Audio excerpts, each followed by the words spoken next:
Welcome to Joy's Creative Finger.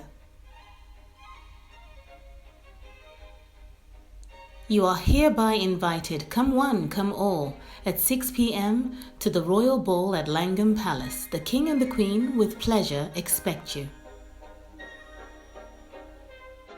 The royal decree has been made, and Prince Edan will be moving out of the Royal Alaskan Ice Palace, where he has lived for many years with his mother and father, the King and Queen.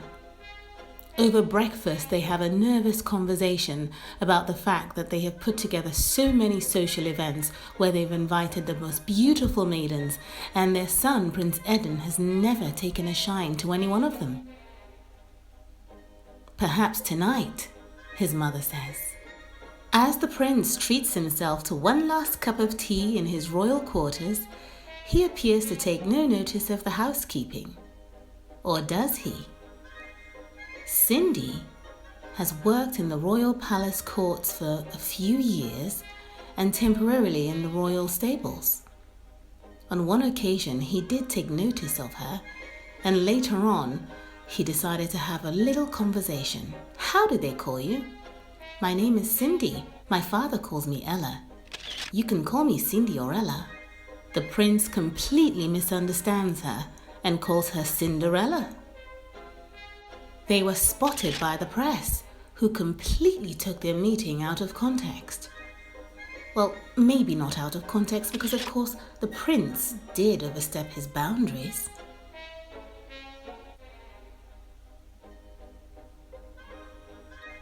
One morning when Prince Edan had headed off into the royal courts, King Lithiu had laid hold of the morning's local newspaper and seen his son, Prince Edan, on the cover in a scandal with a common maid. He spoke to his father and he said, "The press has completely taken it out of context. Make nothing of it. Do focus on the ball, father." His mother would not hear of it. The king reassured her that no commoner would attend the ball, as the guards had all been notified of this scandal. Oh, but Ella was going to go to the ball. Her grandmother had given her a special coin from a mysterious chest in their cottage, with which, when wished upon and tossed into the wishing well, would grant her one request and one request alone. She took the coin, kissed it, made a solemn wish. "I wish to go to the ball," and she tossed it into the wishing well. Time stood still, and there was a magical twinkle in the air, and she was transported, whoosh, completely transformed into a beautiful princess. She was at the top of Langhem Palace, where the ball was taking place. Look at my dress. It's simply gorgeous. Yes, I made it to the ball. Look at me. Look at those shoes. Well, all I have to do, Ella thought to herself, was make my way down to the ball.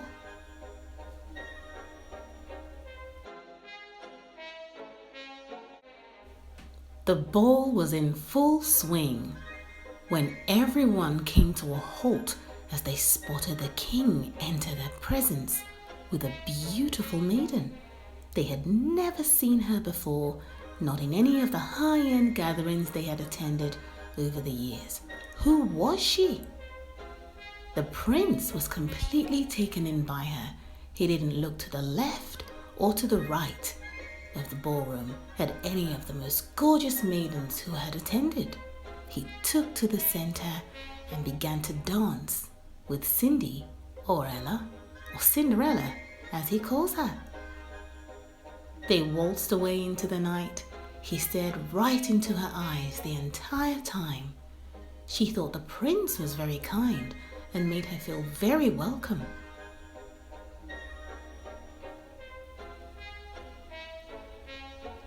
It was as though they were alone in the room.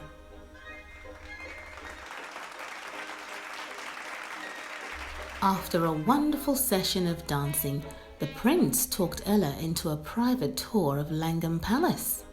Ella was much obliged. He showed her the royal archways and some outdoor parts of the royal grounds. Ella thought it was simply beautiful. who would live in a house like this? He then took her into the royal throne room. The throne room was simply grand. She was completely taken aback by the fact that the walls were embroidered in gold. She got to sit on the throne too. There were guards posted in every corner, keeping an eye out for the commoner. Little did they know that the lady on the private tour was the commoner.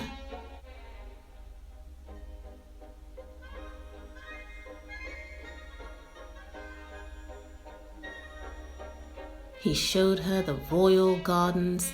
It was beautiful. It had running water and a lovely pathway. He briefly took her to the basements, where the restrooms were on one side and a big kitchen on the other. The cooks were hustling and bustling away. The chocolatiers were making chocolate, the cooks were cooking, the bakers were baking, and across the hall was a fully stocked wine cellar, with the finest wines, of course. Down the corridor was adequate staff quarters and a laundry room. Right after the basement tour, the prince invited Ella up to dinner in the royal dining room. She was sat in a place of very high importance, across the end from the king. Ella was sitting amongst distinguished guests. She thought to herself, the prince is very kind. All I ever wanted was to go to the ball. The fireplace kept them warm, and the entree was simply delicious.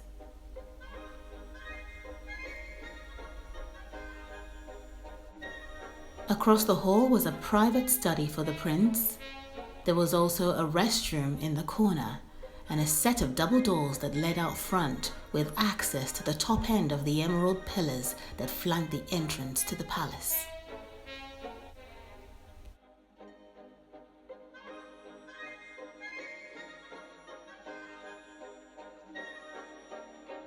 After their meal, the prince excused himself and invited Ella to carry on with the private tour. He brought her up to a beautiful room. A room fit for a princess. She thought to herself, who knew? The color blue? It was beautiful. It had a closet that was completely dreamy. You went through it, there were lots of curtains, there was a soft set of cushions, and round through to a beautiful bathroom. There was so much everywhere. There were flowers in the window, and she thought to herself, whoever would live in this room would be very lucky. It was simply gorgeous.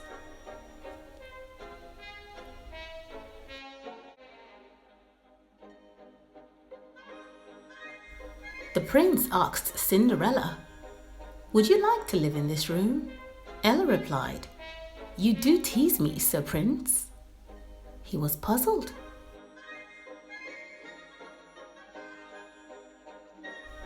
He then led her upstairs to another floor of the West Tower of the palace. It led into a beautiful library. They spent a bit of time in here and talked a little about the books he had read growing up, and some of those books had been moved over from the Alaskan Ice Palace where he used to live with his father and his mother, the king and the queen. She was really grateful to have been on such a tour with the prince, and she wondered why she had found such favor in his sight.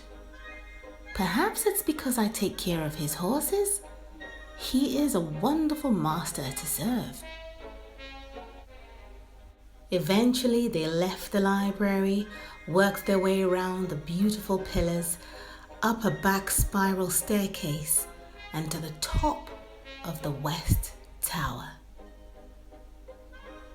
It was simply beautiful up here, and Ella found this palace to be very, very impressive.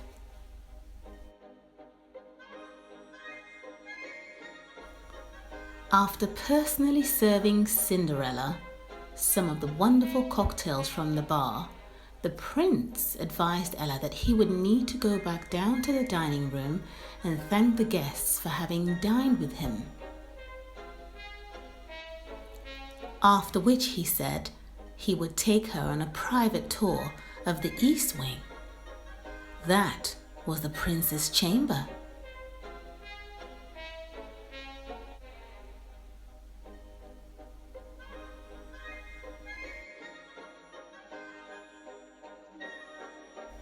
After a few words with the distinguished guests, he advised them to go downstairs and enjoy the rest of the night and dance away in the ballroom.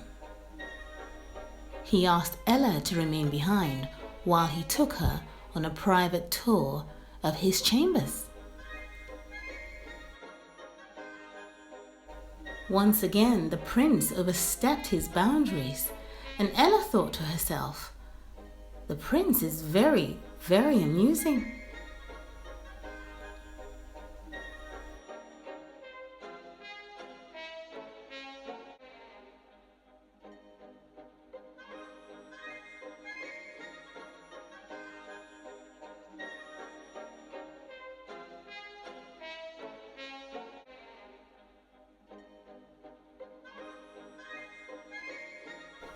After taking her on a personal tour of his chamber, he took her round and out back to another spiral staircase that led to the top of his chambers.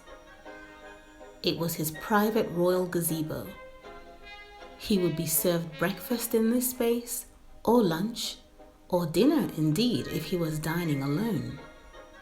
He never brought anyone here, but he chose to bring Cinderella. And while the guests had partied away the rest of the evening, Ella spent the rest of the evening in the prince's private gazebo for hours and hours. They talked, and he talked away into the night. But then the clock struck 12 midnight, and Ella left the prince talking to himself. She ran like the wind across the courtyard and out the gates, right before the power of the wishing coin had expired. She got home to her grandmother at the cottage. "It was beautiful, grandmother. It was lovely. I danced with the prince and I had a personal tour of the palace." "What about the prince?" the grandmother asked. "Whatever about the prince? Well, did he ask to marry you?" "Marry me? Oh, don't be absurd. Cindy nor Ella has ever had any intention of marrying the prince. All I ever wanted to do was go to the ball. There has been a huge misunderstanding."